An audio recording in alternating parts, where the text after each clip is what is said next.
Модон суух тавтамарл би бол хөтлөгч Инхбат. Кино түүх нэвтрүүлгийн өнөөдрийн дугаарыг хөтлөгч Амар санаа надтай хамтран хүргэнэ. Нэвтрүүлгээ та бүхэнд YouTube-ийн Од Мөндөр суугаар болон NTV телевизээр за мөн 83.3 107 төлгөөний Од Мөндөр радиогоор хүрч байгаа. Өнөөдрийн дугаарыг хотын зүүн чиглэлд баригдаж байгаа онцлог шинэхэн төсөл Nova Nest Town House хотхон болон Skytel үйлчлэгийг сонгоод мөрөөдлийн хөлөг онгоцоор аялаараа Skytel компани ивент итгэж байна. За өдрийн дамрах. Өдрийн мэндэ. За өнөөдөр 5 дугаар сарын 9-ний өдөр. За Дэлхийн 2 дугаар дайнд дууссан. Тэгээ аимшигт он жилүүд дууссан юм. Баярын өдөр тий. За энэ өдөрт яг энэ киног ярьж байгаа тас их баяртай байна. Уг нь бол тохируулаагүй юм. Гэхдээ ягаад ч юм хөвцөөний ирэхээр тохирогдчихлоо гэж тохирогдсон байна. За найруулагч Роберто Бенини гэж хүн байгаа. Итали гаралтай юм найруулагч, зохиолч, жүжигчин юм бол маш авьяастай. Тийм царай нь их гоё, буянтай царайтай гэж хэлдэг те. Тийм гоё хүн найруулсан юм киногоо. За өөрөө ч энэ киногоо зохиолын бичсэн, найруулсан, гол дүрдэн тоглосон. За энэ киногоороо ер нь бол яг дэлхийд даяар танигдсан гэж хэлж болно. Гэхдээ яг энүүгээрээ маш алдартай болоод Америкт ч Холливуудад ч алдартай болоод гэхдээ эргэн ирэлт хийж болж чадаагүй юм байлээ. Энүүгээр нь л мэддэг. Өөр кино хийх гэж бол нэлээд бас зүтгүүлсэн 2-3 ч хийсэн юм байна. хамгийн сүүлийн кино нь байгаа ч тийм. Пиноккио тий. Яг Итали зохиолоор нь хийсэн. Тий. Хүнд кино. Хэцүү ч юм шиг сонин кино. Тий. За энэ киногоороо манай хүмүүс маань шилдэг эрэгтэй жүжигчний шагналыг Оскараас хүртэж чадсан. За тэр Оскар авж байгаа үеийг харах юм бол бүр маш аз жаргалтай. Үнэхээр бүр нэг чин сэтгэлээсээ баярлж чаддаг юм хүн байж байгаа. Тэр нэрийн зарлангууд тэр сандалтыг өргөөгөөл те бүр үнэхээр тийм гоё аз жаргалыг өөрөө ч мэдэрдэг, хүмүүс ч бас ингэж түгэж мэдрүүлж чаддаг юм шиг санагддгийн тэрийг харахаар. Ер нь яг тэр Оскарын онцгой ингээд мөчүүд байдаг штэ. Хит Лежерийг нас орсныхан дараа гардуулдаг. Тэгэл ээж аав нь үг хэлдэг ч юм уу. Тийм Оскарын онцгой мөчүүдийн нэгийг энэ хүн яг өөр дээрээ хамгаалж чадсан байхгүй. Тэгэхээр энэ кино нэг л кино хүний амьдралыг дэлхийд дурсагтахаар болгож чадсан ийм жишээ энэ байж байгаа. За маш олон киног зохиолын бичиж найруулж ирсэн. Ер нь бол ингэхдээ их авьяастай юм бэл. Өөрөө яг зохиолоо бичээд найруулах их дуртай. Бараг 5-6 киногоо ингэсэн байсан.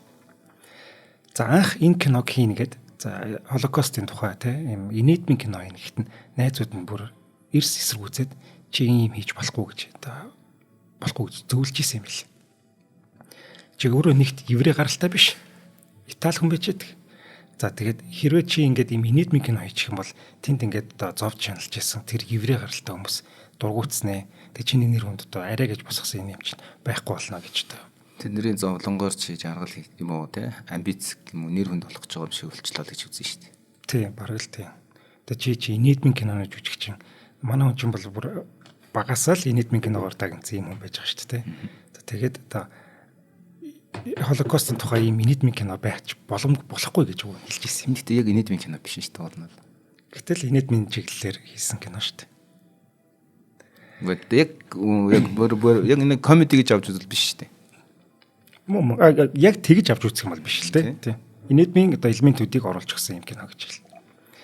За тэгвэл кино нээлттэй хийснээс хойш за найзуудын тэр зөвлөж ирсэн бол эсэргээрээ иргсэн. Гэхдээ найзуудын зөвлөж ирсэн бас үнэн ч байсан. Гэхдээ эсэргээр иргсэн арай илүү давмаг болж байгаа. За энэ кинонд Италид дэлхийн 2 дугаар дайны үед хүнд хэцүү нөхцөл байдлыг за мөн эцэг хүн, нөхөр хүн, за их хүн ямар байдгийг харуулсан тийм гайхалтай бүтээл хийж чадсан баг. Энэ үнийг нь ч дэлхийн нийт шагшин багтсан. Ер нь нэг үтсэн хүн дахиж үзэхдээ дуртай байдаг. Тэгэхээр энэ гарчийг байраа алдуу хэргийн төвчгээд явчих шүү. За энэ засчна. За Роберто Бенини гэж хүн маань Гуидо Орифиче гэж хүний дүр тоглосон. За түүний гадаад төрх үргэлж нэмсгэлж байдаг зэрэг нь үзэгчдэд тод үлдсэн байгаа. За үүнийг ч кинонд мөнхлөн үлдээсэн. За хичнээн хүнд хэцүү байдалд байгаа ч гэсэн хүүгээ тэр аимшигт тамаас сэтгэлийн ямар нэг шарахгүй. За муухайг мэдрүүлэхгүйгээр гаргаж чадж байгаа юм жинхэнэ эцэг хүний дүрийг дахин хизээж давтагдчихгүйгээр гэдгийг би онцлон хэлмээр байна. Бүтээж чадсан байна. Ер нь бол эцэг хүн гэж ийм л хүн байдаг болов тийм ээ. За кино маань 1997 онд La Vita è Bella гэдэг нэртэйгээр Итали улсад нээлттэй хийсэн. Уг нь бол анх киногоо өглөөний мэнд гүнчтэй гэж нэрлэж байсан юм байна. хамгийн алдартай хэлцүүдийнх нэг шүү дээ киноных нь. Тий. Buongiorno Principessa. Тий. Энэ үгээр л ингэж хүмүүсийн сэтгэлийг татчих байгаа шүү. Дараа нь хүүн ч гэсэн хэлдэг тий. Яг хорхлаа гэрт байж хата. За ингээд эцсийн мөчт энийг сольсон байгаа. Амьдрал үзэсгэлэнтэй гэдэг нэрээр сольсон.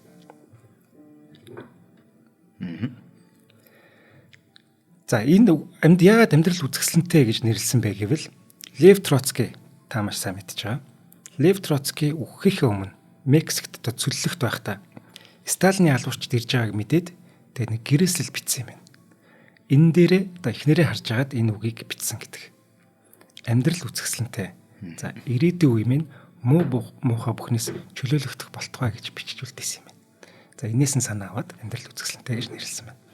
Манайд орчуулгахдаа бол амьдрах сайхан гэж орчуулагдаж байгаа бах тийм ээ. Тийм life is beautiful.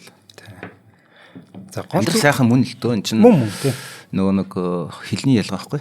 Тий. Эднийх одоо аджективгээд тэмдэг нэрээр илүү илэрхийлэгддэг бол манайх дандаа үйл үгээр өгүүлбэрээ амжуулдаг байхгүй юу. Тэгэхээр амьдрах гэдэг нь өөрөө яг гол амьдрал биш. Эдгээр бол амьдрал гэдгээрээ ингээд нөгөө нэг тодтоглоо авч байгаа шүү дээ. Манайх болохоор үйл үгээрээ үйл утгаа илэрхийлдэг байхгүй юу. Сийлдэг гэх юм.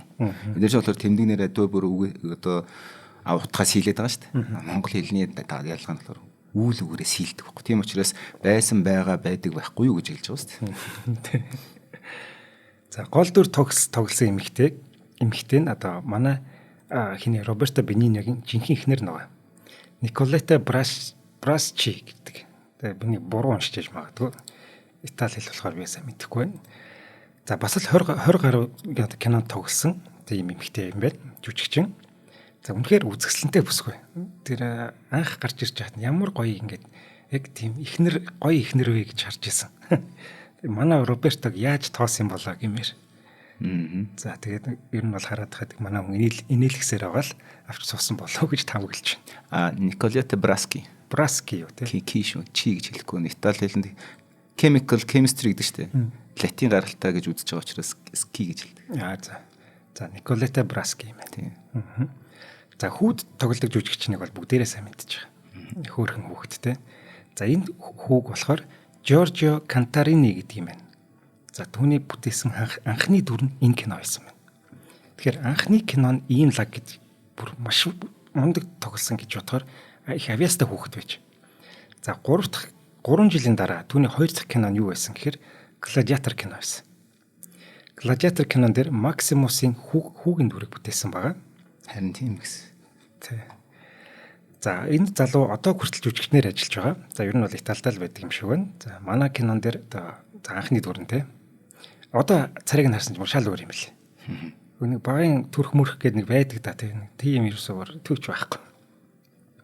За Жошуа гэдэг энэ дүрийг олох, энэ дүрийнхаа жүжигчнийг олох гэж бас нэлээд олон хүүхдүүдээс одоо сонгон шалгаруулалт хийжсэн байна.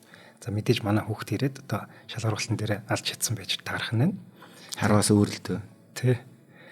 За маш чадварлаг одоо тоглож байсан бол за зарим хэсэгтэр тийм хүнд хэсгүүд дээр бас хүүгийн сэтгэл нэлээд хэцүү болоод исэн юм. За энэ үед манай найруулагч маань яг кинон дээр гарч байгаа үйл явдлыг жинхэнэ амьдрал дээр хэрэгжүүлсэн баг. Хүүг нээлгэж хөгжөөж одоо ингэж чадчихсан сэтгэлийн тайвшруулж за тэгж чадсанараа хүү ингээд эргээд тайвшраад амар байсан юм шиг. Тий. За кинонууд зарим кинонууд номноос санаа авч сэтгүүлж хийдэг бол за зарим кино маань өөрөө бас ном болж гарах юм тохиолдлууд байна. Тэгвэл манай кино маань онцлогтой нь юу гэхээр киноноос санаа авч хийчихэд тэг кино зохиолоо бас ном болгоо гаргацсан байна. 1998 онд хаа энэ чинь киноноос 1 жилийн дараа яг энэ кино зохиолоороо ном болгож гаргасан юм байна. За ингэхдээ хид хидийн хэсгийг нэмж оруулсан. Магадгүй кино зохиол дээр бичсэн байсныхаа кинон дээр оруулаагүй ном дээр оруулсан байж мэдэх юм. За тэдний нэг хэсэг нь юу байсан гэхээр олон тооны партизаныг хомроглон устгаж байгаа. Тэднийг бүр ингээд хятаж байгаа тийм бичлэг хэсэг байсан юм байна. Түүний тэр хэсэгтэр нь найзтайгаа эхлээд киноны ихэнд яваад идэг шүү дээ. Тэр нь тэнцээ ингэж алагдаж байгаа юм тэр гээд тийм хэсгүүд жоохон тийм хар бараа юм байна л да. Тэгээд тэрийг бол одоо энэ ном дээр оруулж өгсөн юм байна. Юу тэр хэсгийг оруулсан бол кино маань илүү л хүнд болох байсан болов тий. Тэгээд нөгөө хөнгөн элементийг хадгалахгүй бол болохгүй байсан л байна. Чи ингээд энэ дэм чинь Buongiorno Principessa гэдээ явж байгаа хэсгүүд нь их сонин штэ. Тий. Ингээд хөгжилтэй юм. Тэгжээс нэг хит харанхуй орж ирэх юм бол ингээд хүмүүс ингээд хуваагдаад бас эвгүй болно. Тэгэхээр тэнцвэрийн тийж тааруулсан байж магадгүй тийм. Ер нь бол гэхдээ төгсгөл бол юм хэлтэй шүү дээ. Тэглгүй. Тийм. Тэгэхээр тэнд нь бариад авчих юмн дээр наан дахиж дарклаад явах үгэл явсан баг гэж зүгээр би харсан. За төгсгөлийн дарлаар хоёлаа жоохон доор ярэ тийм ээ. Тэгвэл одоо ярьчих юм бол жоохон унах гад байна. Үгүй. За бид Шиндлерийн бүртгэл гэдэг киноноос Польшийн хорих лагеруудын тухай харж байсан. Ямар нөхцөл байдалд байсан, тэнд ямар харгислал явдаг байсан талаар. Аушвицийн тухай шүү дээ. За харин манай кинон дээр хэдий хорих лагерын нэр гардаггүй ч гэсэн үйл явдал Италид өрнөж байгаа. За тэгвэл Италид байсан хамгийн том хорих лагерыг Fossoli di Carpi гэдэг юм байна. За энэ газрыг л дүрсэлсэн болов уу гэж ер нь бодож байгаа үзэгчид кино шүүмжлэгч нар. За 1943 онд наци нар Италид байх еврей нарыг барьж за хорих лагерууд руу цөлж эхэлсэн. За зарим нь бол Аушвиц руу явуулж ирсэн бол зарим нь Италид нь барьж ирсэн байна. За энд Fossoli di Carpi гэдэг нь болохоор ер нь дамжин өнгөрөх газар байсан юм. Энд чинээ цуглуулж байгаа л хуваарлдаг. Тэгэл цаашаа хуваарлдаг. Тэгээд энэ чинь яг 43 онд германууд орж ирж байгаа юм ба шүү дээ Италид. Тийм энэ ийм учиртай юм аа. Итали чинь дангаараа одоо тэнхлэгийн орнууд гэж нэрлэдэг. Axis powers гэдэг улсуудын холбоотой байсан. Германы холбоотой байсан. Ингээд Ливд тэр чинь нөгөө хоёлаа Ромеолийн тухай ярихад Ливд ялагдлаа шүү дээ.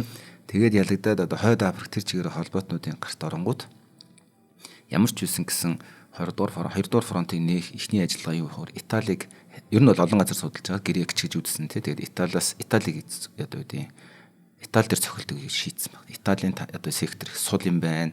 Байлдад үзсэн. Ер нь одоо италичууд бас байлдаанд харьцангуй муу юм байна ч юм уу тий. Тэгээд эдгээр чинь Сицилийг эзэлж байгаа. Энэ Сицилийг эзлэх үйл явдлаас чинь болж одоо загалмаас эцэг кино мянаг бол өчнөө болон Сицилиум авто кинод гарч байгаа шүү дээ. За ингээд чинь цаашаа ингэж явсаар хагаад Сицилийг эзлээд газартаа ирэнгүүт италичууд төрөө ирэх ус. Тэгээд Итали хоёр хогцсон байхгүй. Тэгээд одоо хойд хэсэг нь одоо Муссолиниг дэмжиж ингээд одоо хяналтанд үлдээд урд хэсэг нь болохоор ерөөсөө нэг өмнөд Итали нь болохоор холбоотнуудад эзлэгдсэн учраас тийшээгээ холбоотнуудын талд орсон гэсэн. Тэгээд ингээд бүгднгөт нэг Муссолиниг чинь хамгаалах гад гитэр айрмаа явуулсан байхгүй цэргээ. Ингээд одоо Германы цэргийн одоо тоо байрс одоо ерөөсөө утгаараа германчуудтай байлдаж гисэн гэсэн үг байхгүй. Италиг алдна гэдэг чинь аюу тум бас одоо гарцахгүй. Тэгээд одоо Монт Кассини гэдэг том толдоо болж байгаа. Германы цэргүүд том уул яриад төрсөн юм дээрээс баг бүтэн 3-4 сар тэр хамгаалж байгаа шүү дээ.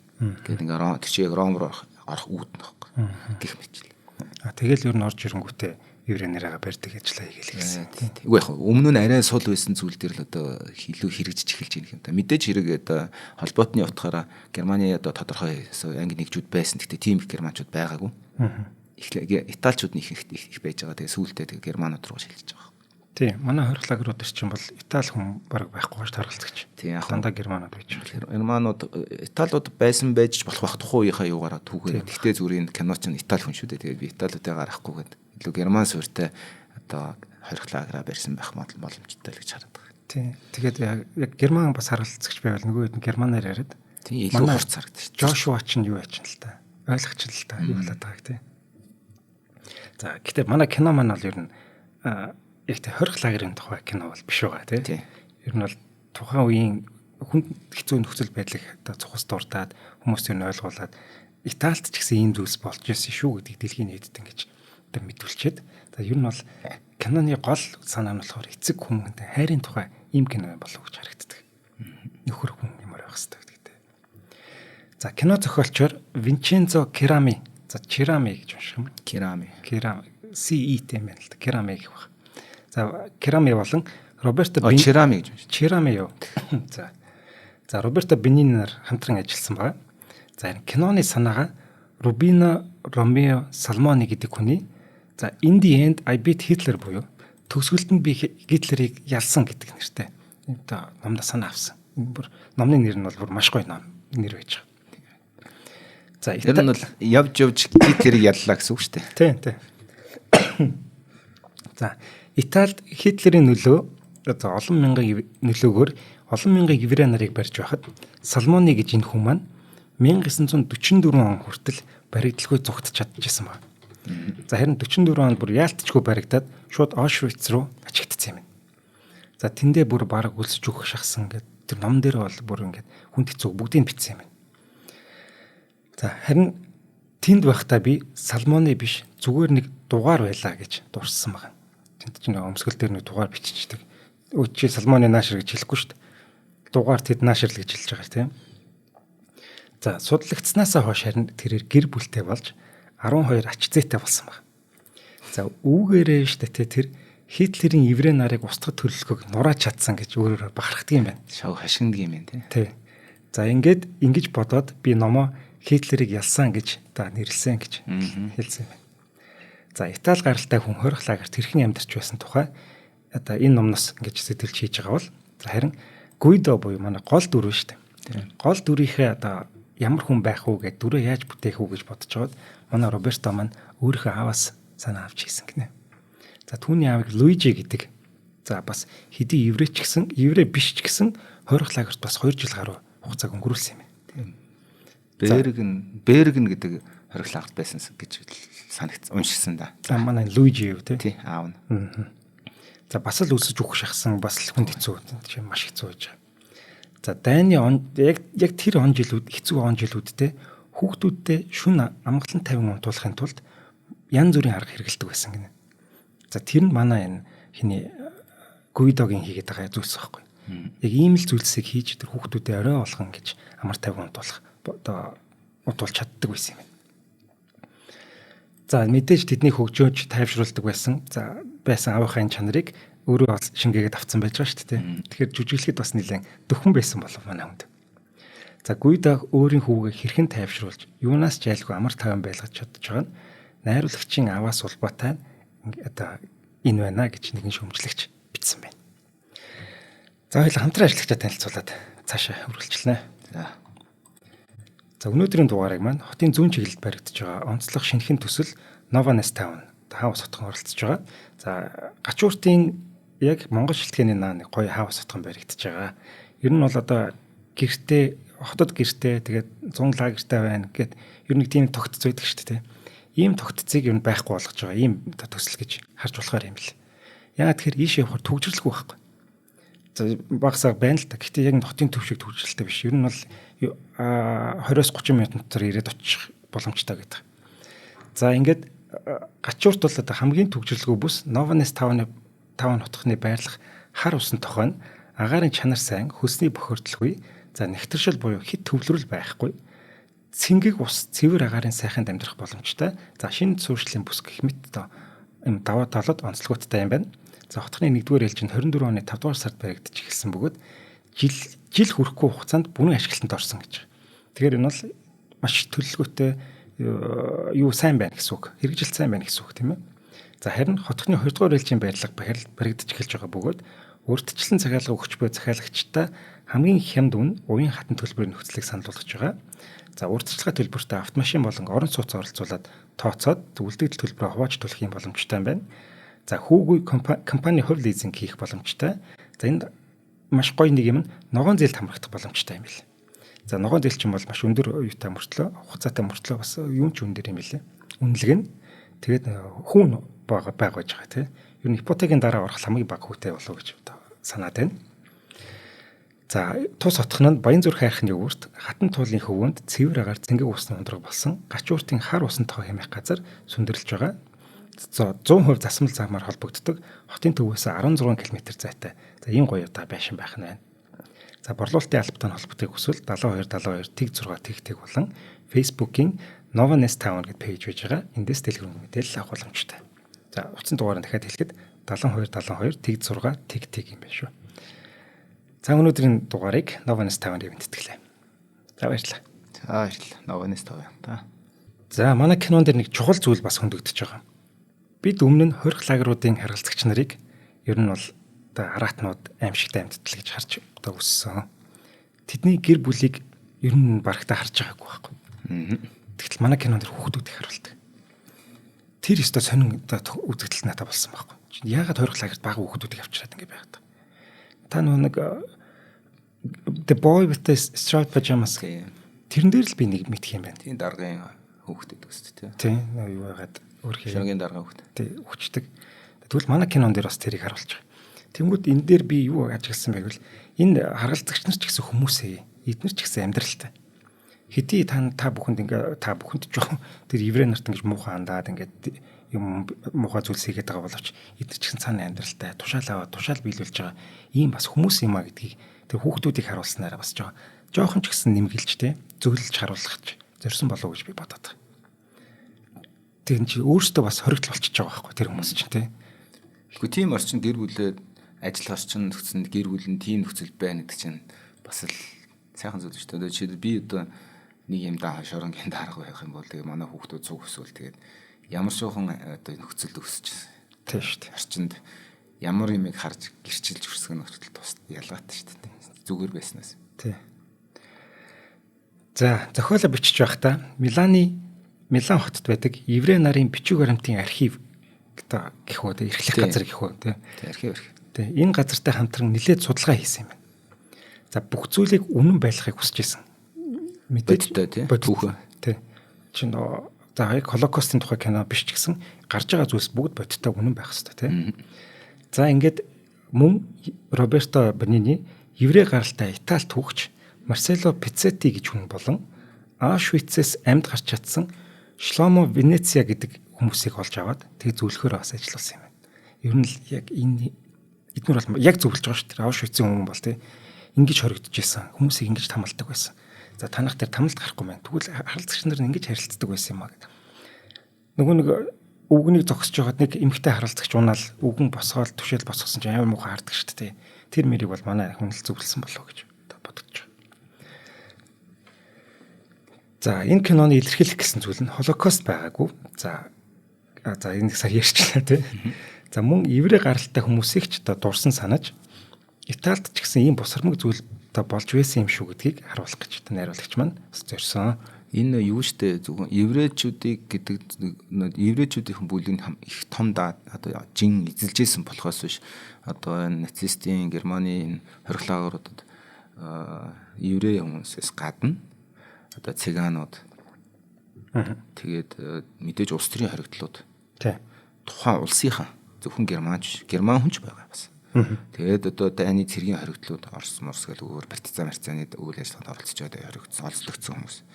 Тэгээд дээр нэмээд нөгөө нэг герман улстай болон тэр тухайн системдээ үл таалагдах этгээдүүд хүртэл байгаа шүү дээ. Тэгэхээр одоо зөвхөн еврей хүн гэдэг утгыг Холокост гэхээс илүү одоо биний нэг аав Итали хүн байгаад явж байна гэдэг чинь хүртэл системийнхэн тухайн диктатуртай системдээ үл таалагдах этгээд болол явсан гэсэн үг. Тийм байлээ. Тэр нэг Фасоли ди Карпи гэдэг ойрхлаа гэрэж шүү дээ Италийн. Энд болохоор тал нь италичууд байсан гэл. Тэний хэлж байгаагаар тийм. За үзэгчдийн дийлийнх нь кинонд дуртай байсан бол мэдээж дургуутсан хүмүүс бол маш их байсан. Ерөөсөө яаж юм кино байж чаддаг юм бэ? Та нар еврей нарын тэр туулж өнгөрүүлсэн зовлон хүндэтгэхгүй. Эдгээр чинь чиний ингэж нийтмийн кино хийгээд байгаа шиг юм бол болоогүй гэж маш олон хүмүүс дургуутчихсан. Гэтэ еврей хүмүүс бас дуртайч байсан юм бэл. Зөөлж өглөө гэдэг утгаар. Тэр нь бол кино маань эвгэнэлт нийтмийн гэдэг. Гэхдээ энэ чинь цагаад бол яг еврейчүүдийн тус кино биш шүү дээ. За өөрөө еврей хүн бол тоглож байгаа шүү дээ. Тийм явуулчлаа. За киног хоёр хувааж болж байгаа. Эхний хэсэг, хоёрдугаар хэсэг гэдэг. За эхний хэсэг бол аз жаргалтай, романтик нийтмийн кино. Тэдний хайр сэтгэл яаж одоо дэлбэлж байна? Яаж эхнэрээ ингэж найрж байна те? Хэрхэн одоо түүнийг инээлгсээр байгаад авч сууж байна гэдэг. Ингээд ер нь бол маш гоё үйл явдал гардаг. Киног анх үзэж байгаа хүн бол ямар гоё гэгээлэг сайхан кино вэ гэж үзэж эхэлж байгаа. За тэгвэл киноны 20 дугаар хэсэг эхлэхэд нөхцөл байдал шууд 180 градус эргэж байгаа. Тэнд яг зарим нэг нийтмийн элементүүд орж байгаа. Нийтмийн өнгө аяс ингээд талд тухалцж байгаач боловч кино бараг л хар цагаан болж хувирж байгаа. Шинэлэр хар цагаан гэхдээ бид цус болж хардаг шүү дээ. Яг тэрэн шиг. За энэ киног ер нь үзээд ямар ангилалд оруулах вэ гэж хүмүүс бас нэлээд маргалтдаг. Одоо ч гэсэн бид нар ямар ангилалд оруулахаа мэдэхгүй л ярилцж штэ тий. За энэ нийтмийн түүхэн гэх үгээд. Гэхдээ яг л жинхэнэ амьдрал шиг бид өөрсдийн амьдралаа за энэ киноны төрөлд оруулаа гэвэл юунд оруулах вэ? Гэвэл та ямар ангилалд оруулмаар байна? Миний амьдрал уу? Адал явдалд инээдмийн. Яг бол би угаасаа амьдралыг ямар ч асуудал байсан фан болгож чаддаг учраас. Гэтэл энэ чи амьдрал бүх өнгө байгаа шүү дээ. Хамаагүй. За тэгээд ийм нэг ямар ангилд оруулахаа мэдэхгүй. Тэгээ энэ тэндээс янз янз юм гараад болохоор хүмүүст их таалагддаг гоё онцлогтой болов гэж байгаа. За мөн бид энэ киноноос төгс гэмээр аавыг хардаг. За түүний гэр бүлээ гэсэн хайрыг мэдэрдэг учраас үзэхэд бас их дулаахан байдаг болов. За найруулгын нэг мундаг зүйл та байгаа энэ дээр ямар нэг хүчрхэл харуулахгүй хэрнээ. За тэнд ямар хэцүү зүйлс болоод байгааг үзэгчд мэдрүүлж чаддаг. Яг бид нар өмнө ингээд ийм кинонууд үзсэн л дээ. Тэднээс ингээд за энд хорих лагер дээр ийм болж исэн өмнө тэр кинон дээр гарцсан юм чинь. Ийм л зүйл болж байгаа болов гэд тэгж мэдэрсэн байж магадгүй.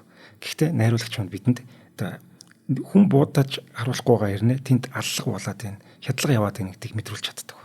Тэр нь найруулагчийн гайхамшигтай. Тийм. Энэ киноны яг ялгаа тэр хүмүүс ингээд юу болох гэдэг нь ер нь мэдчихэж байгаа шүү дээ. Тэг чи ингээд холокостын үйл явдал болол ингээд нэг еврей нөхөр ингээд дундан зүгээр ингээд эргчлөлтөж юм шиг арзганал яваад байгаа шүү дээ. Учир нь ойлгохгүй юм шиг тийм ингээд гинний юм шиг явна. Тэгтэл юу болох нь тодорхой байх гэдэг тийм яг цагаат бол нөгөөдөл нь яанда ингээд алчхан жагаад дуусан штэ гэдэг л хүлээлт дээр ингээд бие зангидаа сууж байгаа штэ. Тий. За нэг л аимшигтай хэсэг гаргадаг. Нэг хүүгээ тэврээд явж байдаг штэ. Манан донд. Тэгэхэд ингээд хүн цогцсон ингээд овоолго байдаг байхгүй. Нэг тийм л хэсэг байна. Өөр тийм аимшигтай хэсэг бол байхгүй штэ. За тэр манантай хэсгээр бол тэр еврей нарын сэтгэл зүй ямар байсан болов энэ тэр гээд бүгдийг ингээд яг тэр хитгэн секундээр те ингээд үзүүлээд харуулчихж байгаа. За бас нэг гоё хэсэг байгаа. Энэ юу гэхээр Гуидо нэг сургууль дээр очдөг штэ. Хуурамч дүр хэсгээд те. Захирах юу лээ тэр чинь шалгагч ч гэлээ. Инспектор төвөөс ирсэн. Тий. За манай хүн бол хуурамч дүр хэсэгцэн тэн зүгээр л дурал бүсгүйтэйгээ уулзах гэж очиж байгаа шүү дээ. За тэнгууд хичээл заах хэрэгтэй болчихдог. Энэ дэр найруулагч маш гоё юм гаргадаг байхгүй. Гуйда өөрийнхөө бие дээр жинхэнэ цэвэр цусны айрын хүмүүс ямар байдаг вэ гэдгийг үзүүлдэг байхгүй. Тэнгууд тэнд байсан бүх хүмүүс шагшин магтаал те. Та нар энийг харж байна уу? Миний бие гэл миний чих гэл жинхэнэ айрын хүн чинь ийм хүчрхэг лаг гэж харуулж байгаа байхгүй. Гэтэл чинь еврей хүн өөрийнхөө бие дээр үзүүлж яхад нөгөө эдгээр чинь еврей нарыг үзэн ядахт яадаг үлээ. Эдгээр бол хүн биш. Доод бид нар бол дээд гэлтэй ингээд янз бүр болгож харуулж хахад манай гуйда үгүй хүн л бол хүн чи герман байна уу еврей байна уу ари байна уу монгол байна уу хамаагүй хүн л бол хүн гэдгийг найруулгын маш гоё юмар ингэж харуулж өгч байгаа. Яг тэ нөгөө нэг хүмүүс чинь их сонин гэдгийг хоёр нүртэй гэдгийг хуурдах доктортой гэдгийг хэлж өгч байгаа хгүй өөрсдөд нь. Би хэрвээ одоо цаанаасаа ингээд томилогдсон хүн еврей байсан ч гэсэндээ ярихад та нар надад итгэнэ л гэсэн үг байхгүй. Харин би хэрвээ үнэхээр Итали хүн ч юм уу шал өөр хүн байгаад намайг тэгж одоо шошиг хадах юм бол та нар намайг угаасаа л хогиноор л харна гэсэн үг. Бас тийм тийм болохоор эн чинь зүгээр нэг хүмүүсийн өөрсдийнх нь тэнэглэлийг харуулж байгаа гэсэн үг. Чи яг адилхан анатомийн Homo sapiens-ийн нэг анатоми бие бүтцийг харангуйтаа нэг еврей гэж хараад өгөөдхийн одоо айрын үндэстэн гэж харж байгаа нүд чинь их харалган байна гэснийг л илэрхийлж байгаа юм. За киноны зураг авалтыг Италийн Тусканыгийн Арезо гэдэг хотод хийсэн юм байна. За харин хорих лагерын хэсгийг хуучин үйлдвэрийг сэргийж засаад хорих лагер шиг болж тогтжуулсан гинэ. За тогтжуулсан гэхүү яахсан гэхүү тогтжуулсан. Тайз зассан юм байна. Зассан тий. Би энэ ингэж бод. Та Auschwitz-д очиж үзсэн үү? Үзсэн. Тэнд ер нь ямар вэ? Тэнд маш хүнд. Эхлээд ер нь бол Auschwitz чинь бол Польшийн армийн морины одоо морин цэргийн казарм одоо цэргийн анги байсан газар байхгүй. За. Гэхдээ бүр 30-од оны үед. Тэгээд тэр нь ингээ Польшийн армид ялагдаад германууд эзэлж аваад гадаах тэр нэг олон байшингууд чинь дотор нь морь зэрэг орой ингээ хадгалдаг морины жүчээ байхгүй. Тэрний хажуу талд нь байгаа тэр юу нь болохоор хамгийн айхтар хэсэг нь болохоор Arbeit macht frei гэж өгдөг байхгүй. Arbeit гэдэг нь labor set you free гэсэн үг байхгүй. Must free гэсэн үг. Чи хөдөлмөрлөж эрхчлээд хүрнэ гэсэн үг. Орж ирэхдээ тийм үг үгтэй. Тэгээд одоо тэр чинь юун доогор гардаг шүү дээ бас синлэр мөртөг дээр бол гардаг тэр бичиг. Тэр үг бол угаасаа бүр хаацаагүй баг слоган болцсон. Тэгээд тэрний за тэр дотор явах казарм дотор явах тэр барак дотор явах тэр бол хүнд штэ. Яаж энэ дотор тэгээд шүн болгон хідэн градус байх вэ? Ямар хувцастай байх вэ гэж бодно. За тэгээд хийж байгаа ажлуудыг харан за ажиллаж одоо ажилын дүүрч гэхэд тэнд бол ерөн зүгээр хөдөлмөрөөр дамжуулаад устгал бодлого явж байгаа байхгүй юу. Тэгээд зарим секшн одоо хэсэг мэсгээр бол өнөөр очиж чадаагүй. Тэнд чинь зүгээр ингээд тэнд тайрсан тухайд олддогдсон одоо чөлөөлөх үед байсан үснүүд ихтэл одоо баг 3 том өрөө дүүр ус байгаа шүү дээ. За тэгээд тэнд байгаа гутал хувцснуудыг аваалаа тавьчихсан. Тэгээд тэнд дотор нь том жижиг бүх үний л хувцас байгаа байхгүй. Тэгээд чумдааноо тэгэл шүднүүд байгаа юм. Алтан шүднүүд яг тэр кинон дээр тэгээд зарим цаазын хэсгүүдэн дээр нь бол яг тийм булан дээр үл очиж чадахгүй мэлээ. Би хилээгүй өртлөөл очимоор гэдэг ч юм уу. Тэгэхээр хүн зүгээр нөгөө хүн өөрийнхөө одоо хүндрэлтэн бие биенийг ингээд системтэйгээр бүр ингээд төлөвлөгөө гаргаж агаад нэг хэсгээ ялгаж агаад ингээд хядах одоо тийм төлөвлөгөөтэй байсан гэдэг нь өөрөө бүр үнэхээр одоо хамгийн аимшигтай хэсэг нь тэр байсан юм байна миний хувьд л. Тий. Тэр чинь 80 жилийн өмнө шүү дээ тий. За хоёлаа хамтран ажиллагчаа танилцуулаад цаашаа үргэлжлэе. За өнөөдрийн дугаарыг маань Skytel-ийн үйлчлэгийг сонгоод мөрөөдлийн хөлөг онгоцоор аялаар Skytel компани оролцож байна. За тэнгис талаа дээгүүр хайртай хүнтэйгээ мөрөөдлийн одоо аялалд гармаар байна уу гэж. За тэгвэл та танд зориулсан Skytel-ийн шинэ урамшууллыг одоо авах боломжтой юм байна. За ингэх юм байна. Шинэ хэрэглэгч болох дижитал картаар дансаа цэнэглэх, дата багц авах, за одоогийн багцаа ахиулах зэрэг ахиулах зэрэг болон бусад үйлчлэгийг аван урамшууллаа ирэхээ цуглуулад мөрөөдлийн хөлөг онгоцоор аялах 3 хосын нэг болохоос гадна бусад дижитал бэлгүүдийн эзэн болох юм байна. За урьдчилсан төлбөрт үйлчлэгээний хэрэглэгчид маань 11,000, 14,000, 21,000 төгрөгийн картаар дансаа цэнэглээд мөрөөдлийн хөлөг онгоцоор аялах хэрэгтээс гадна ирэх авахаас гадна за бүр сар бүр тодруулах iPhone 16 утасны эзэн болох юм боломжтой. Чинь зөвхөн хөлөг онгоцоор аялаа зогсохгүй бас iPhone 16-гийн эзэн болох боломжтой юм. За юу юм бэ? Адснуудыг 5 дугаар сарын 30-нд 6 дугаар сарын 31 өдөр тус сошиал хуудасаараа тодруулах юм байна. 4 сарын 30-нд нэг байсан юм байна. Тэнд нэг хэрэглэгч тодроод явцсан юм байна. Энд хөлөг онгоцоор аялах чинь гоё юм байл шүү дээ, тий. Тэн чинь юу баха гэдэг чинь. Ингээд нэг им круз аялал байдаг шүү дээ. Энд тэргээр яваал ингээл онгоцон дээрээ байж байгаа л хотоор очиж шүнэн яваад өглөө нэг помпн дээр зогссон гэсэн. Тий. Одоо манай зулаа захирлын хийснээр. Тэгээд өглөө нь бас цайгаа очиад тэр хотоор өдөрж ингээд гуляг шигж жагаад оройн онгоцондоо орж орой хоолоо идээд унтаад дараагийн өглөө захирал дараагийн шинэ хотны өмнө зогсож байна гэсэн. Тий. Өглөө болгонд хөшгөө нэхэд өөр хотод пейзаж харагдана гэсэн. Тийм байна. Тэгээд тэр чинь бас хөлөг онгоцон дээр зүгээр байхгүй шүү дээ, тий. Чи янз бүрийн гоё entertainment юмнууд болно. Хөлөг онгоцон дээр амьдрна. Деважин дээр байгаа юм шиг амьдрна. За та бүхэн дэлгэрэнгүй мэдээллийг авахыг хүсвэл 1815 дугаарыг авцаар холбогдох боломжтой байна. Тэр пэйжээр нэг орчход бол мэдээллүүд нь байж байгаа бах. За ингээд та бүхэнд аз хүсээ Skytel-ийг сонгож үйлчлүүлээрэй. За баярлалаа. Skytel-ийн усан онгоцоор явах нэ. За кино 1997 онд Италид нээлттэй хийсэн. За бараг 1 жилийн дараа Америкт нээлттэй хийсэн учраас 1999 оны Оскарт дүүрсэлтэж байгаа. Оо. За ингээд 3 төрөлд буюу шилдэг эрэгтэй жүжигчин, шидэг гадаад хэл дээрх кино. Энэ одоо болохоор юу шилдэг гадаад кино гэдэг болцсон. Тухайн үед гадаад хэл дээрх кино гэдэг байсан. Тэрэнд чинь нөгөө нэг наран дор зовгсод гэдэг байгаа шүү дээ. Тийм шүү дээ. Калковын тэр чинь бас орж байгаа.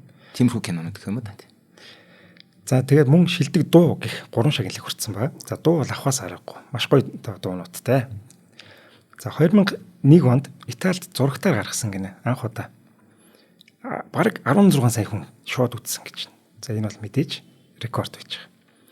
За кино маань 20 сая доллараар бүтээд 260 сая долларын ашиг болсон байна. За энэ бол цөм хийсэн гэсэн үг. Цөм хийсэн. За яара 1997 онд Итали улсад 20 саяыг гаргаж кино хийдэг бол энэ маш их юу гэсэн үг. Мөнгө гаргасан. Тэгээд ихтгэл найдвар тавьсан. Энд чинь ерөөсөө анх продюсерууд уншичаад ийм кино гэж бүр эргэлзээдсэн юм.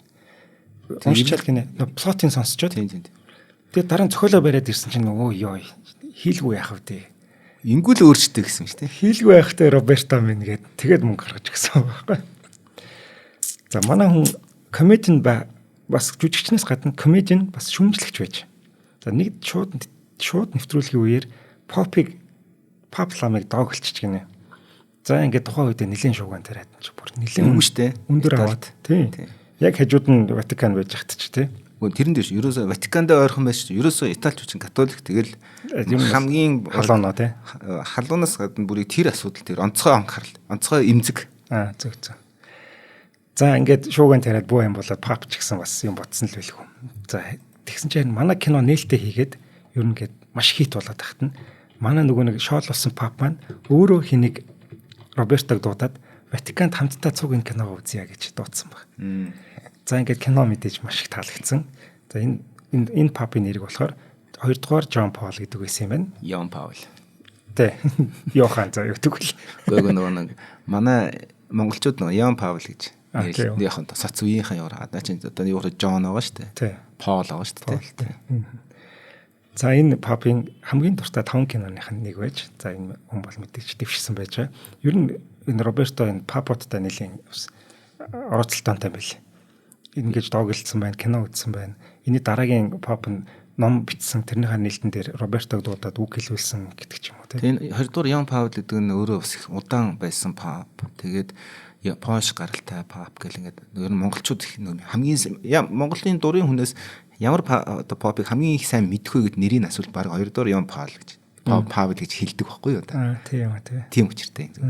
Тэгээд нөгөө нэг шууд цээжэнд. Одоо биш бол ямар байгаа өнгөрсөн өмнө нь ямар байсан мэдэхгүй шүү дээ. Тийм шүү дээ. Яг энийг бол бүгд мэддэг байхгүй хамгийн сонирхолтой нь. Өнөөдөр нэг шин пап та ялаа штэ тий. Мэдлээ. Та цаадах чинь 270 хитг гэж бай. Тийм. Бороо санааг бол тий. За тэгэхээр бол монголчууд бол Йон Паулыг сайн мэддэг юм. Сайн мэддгийн их сонин. Тэгээ тэр нэг манай нэг 90-ад он манны нэг юм их мэдээ зургтын мэдээтэй холбоотой юм шиг. Тийм штэ тэр. Одоо л нэг санахгүй. Тийм штэ. Кофе анан нэг бол бас зургтын мэдээгээл бид нар мэдчихэж штэ. Тийм. Тэгвэл бусад юу мэдэх юм их цөөхөн штэ. За яг Банги Мун гэж нэг сонсогдож байгаа. Тэгээд яг би бол нэлээх их мэднэ л дээ. Тэгтэл их хүмүүс кофе ананаас өөр цаашаа бараг гарахгүй байхгүй. Энд чинь таны мэрэгжил юмч та бүгдийг мэдчихэж байгаа. За яг тийм. Илүү мэлүүж бүгдийг ч бод. Гэтэ илүү дөхөм. Тэгэд хүмүүс л ихийнх нь за сакс ямар мундаг сакс ч юм бэ гэхээр Майкл Жордан гэж бүгд хэлдэг өстэй. Сакс мэддэггүй ч гэсэндээ. Ямар хөл мөгч юм гэхээр Марадона гэдэг стил адилхан байна. За. Хар мянган байгаа шүү дээ. Тий. За кино нээлттэй хийсний дараа Робертог үндэсний баатар гэж дуудсан. За шүүмжлэгчд бол мэдээж бол байхгүй болгочихсон. Зөндөө тийм болж байсан. Гэхдээ үндэсний баатар гэдэг нь бол одоо бүр тэгж нэрлэхээс ч аргагүй шүү дээ. Италийн кино урлагийг Холливуудд аваачаад өөрөө Оскар хүртээд шилдэг гадаад киног нь авцсан нэг ингэж нэрлэхээс яах юм. За 2000 оны Оскар буюу манай хүн шагналаа авснаас 1 жилийн дараа авсан Оскар дээр манай Роберто шагнал гард болох ёстой. Шилдэг эмэгтэй жүжигчнийг.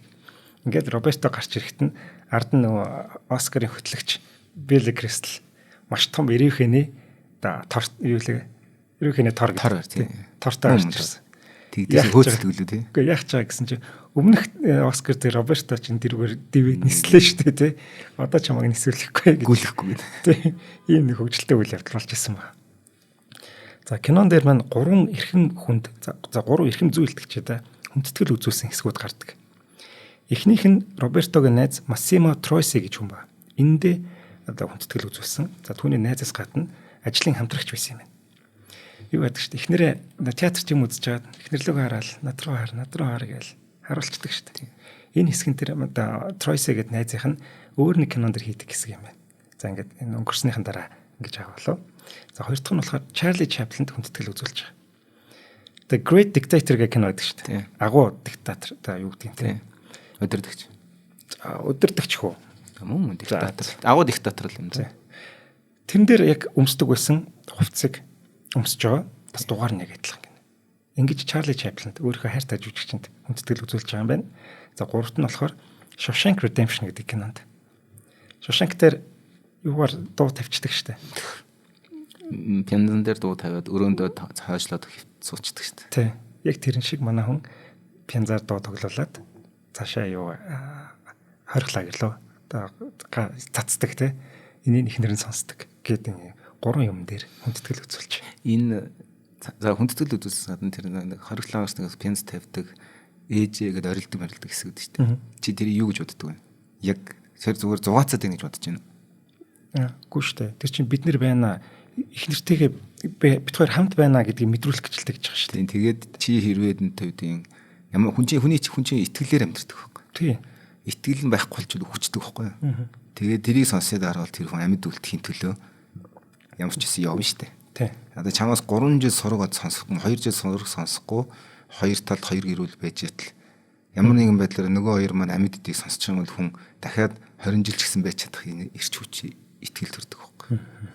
Ерөөсөө л энэ байхгүй. Тэр нөгөө нэг хүн үүнийг үгээр алах үгээр амьдруулах хоёр адилхан гэдэгтэй адилхан байхгүй. Тэгэхээр тэр хүндээ зориулж тим химиг хийж өгүүлдэг байхгүй. Тэгэхээр энэ бол яг зүгээр хурцаар ингэж хөгжилтэйгээр боломжгүй зүйл шиг хийж байгаа шүү дээ. Чинь буудуулахын ялбарыг авахар шахахгүй.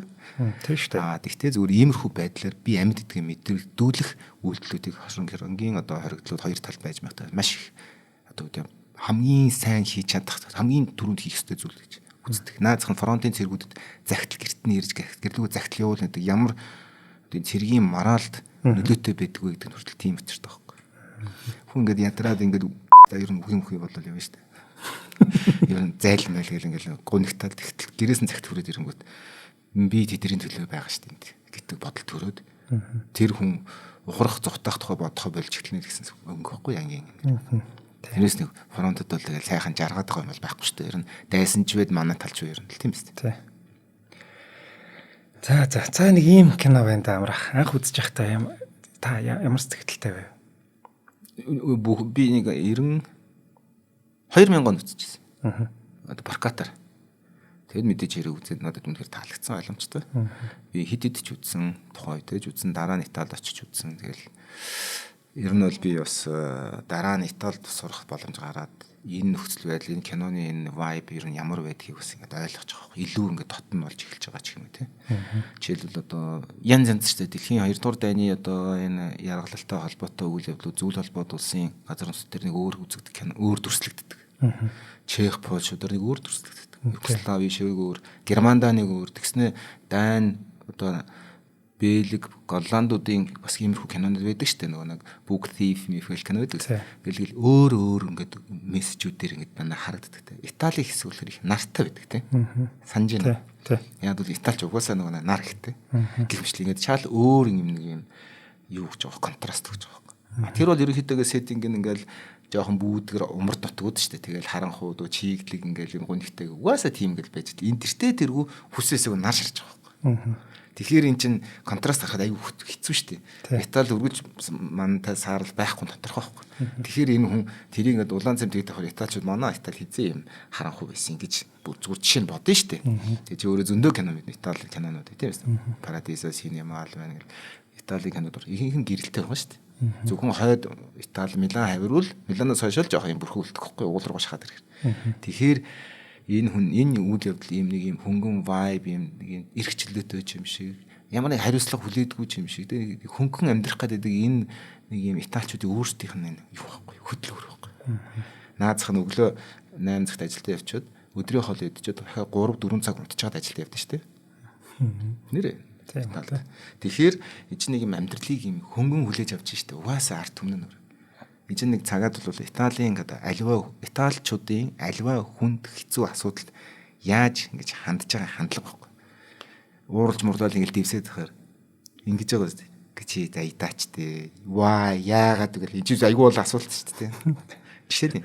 Тийм учраас нөгөө нэг хүүхдээ ингэ зоригжуулаад онооны тоглоомд оруулж байгаа чинь хүртэл ингэ юм сэтгэл зүйтэй нэрж байгаа айгүй том хэсэг шүү дээ. Тий. Тэгээ тэр хамгийн сүүлд жинхэнэ танк оноонд авч байгаа дээрэн суудсан. 100 оноо авсан гэлөө тий. 1000 оноо. За 1000 оноо. Тэр танк чинь Sherman гэдэг танк байгаа шүү дээ.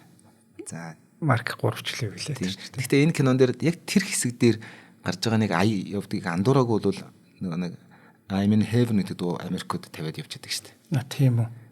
Тэгээд энэ I'm in Heaven гэдэг дуу нэлээд олон юм Holocaust кинонуудын бас их юм хэсгээр нь орж ирдэг байхгүй. Одоо жишээлбэл Les Miserables гэдэг нөгөө нэг Жан Пол Белмондогийн тоглосон Францын Holocaust-ийн тухай кино. Хамгийн сүүлийн хэсгээр нь бүгд эргэж уулзсан гутаа бүжгэлдэг байхгүй. Холбоотнууд ингээд эх орноо чөлөөлцсөн. Бүгдээр саарл байжсэн гинт тэр өдөр гэрэлгээ цацраал гадаа террасан дээр хүмүүс ууж идэлгээл баярлтал. Тэгээ автагаа тааралдаа тэгээд I'm in Heaven гэж бүжгэлдэг байхгүй. Тэгэл тэр ай дууч хүртэл ингээд ингэ орж ирдэг. Тэгэхээр энэ зүгээр кино бол өөрөө ингээд яг цагаад бол зөвхөн одоо Holocaust-ийн кино гэсэн илүү амьдралд юу ч тохиолж болно. Чи тэрийг яаж хандаж хүлээж авах чинь яг чи өөрөө яаж даван туулахыг чинь хичээл болтгол гэсэн үг. Тэг киноны нэр маань ч тийм шүү дээ. Амьдрал үзэсгэлэнтэй тий. Чи ямар ч нөхцөл байдалд байсан, хаан ч байсан тэр нэг аз жаргалыг олж аваарэ гэдэг юм санаатай. Тэгэд хүүгээ ч гэсэн гол зорилго бол мэдээж хүүгээ 50 байлгах. Гэхдээ бас нөгөө зорилго нь тэгж чадсанараа өөрөө ч гэсэн 50 байх ийм зорилготой болов гэж бас харагдаад идэг. За баярлалаа амраахаа. За ялалтын баяраар дэлхийн 2 дугаар тантай холбоотой кино. Одоо өөрөө мэдлгүй таарчлаа тий. Тэгээ бас гоё кино ярьлаа шүү дээ. Тэглээ. Үнэхээр гоё. Холокостын тухай кино гэхэд тий. Чи үнэхээр гоё гэгээлэг бас тийм кино шүү. Тэр сүүлийн хэсгэл жоохон хэцүү болохоос би одоо бүр гараад ирээсэ гэж бүр Гарчих бах та гэж их бодсон үү. бүр хүлээгээл лээс. Таанч Тэр чин тэгэл зангилаа шүү дээ. тийм ээ. Ялангуяа тэр нөгөө нэг бүх инээдэм ханиадэм одоо хашин комеди маягийн бүх элементүүдээ хамгийн сүүлд нь тэгцэг 50 гэдэг нь бүх юмны төгсгөлд яг жинхэнэ барьж байгаа байхгүй. Ахиж нэг санаалж байгаа холокостын хагацл эдгээр нь. Тий. За Нарийн ярууд энийг хүртэл бүх юм амар азтай байдаг шүү дээ энэ хүний хувьд. тийм шүү дээ. Тийм биз дээ. Түлхүүр унжирдаг. Ерөөс бүх үйлдэлүүд нь тийм биз. Наа цаа нөгөө нэг эмч ирээл үзлэг хийдэг те асуулт асуудаг тэгэл хариулдаг тэр чинь ридл шүү дээ нөгөө онцгой таавар таалгаал тэгээд бүгдийн давж яг тэр вайбераа ч юм уу тэр инерцээрээ тэр давна гэж хүлээж давхгүй дуусаад бичиг гарахад л эвлэрж байгаа шүү дээ ер нь тийм биз. Анх үзэж яхад ч үнэхээр хүнд байсан шүү тэр сүүлийн хэсэг. За нэвтрүүлэг маань та бүхэнд YouTube-ийн Од Мөндрөс бүхээр болон NTV телевизээр за мөн 83.3 107 стилгын Од Мөндөр радиогоор хүрлээ. Өнөөдрийн дугаарыг хотын зүүн чиглэлд баригдаж байгаа онцлог шинэхэн төсөл Novanest Town хаан ус хотхон болон Skytel-ийн үйлчлэгийг сонгоод мөрөөдлийг хөлөн гоцоор аялаарай. Skytel компани ивент тэтгэлээ. За амраахаа баярлалаа. Баярлалаа.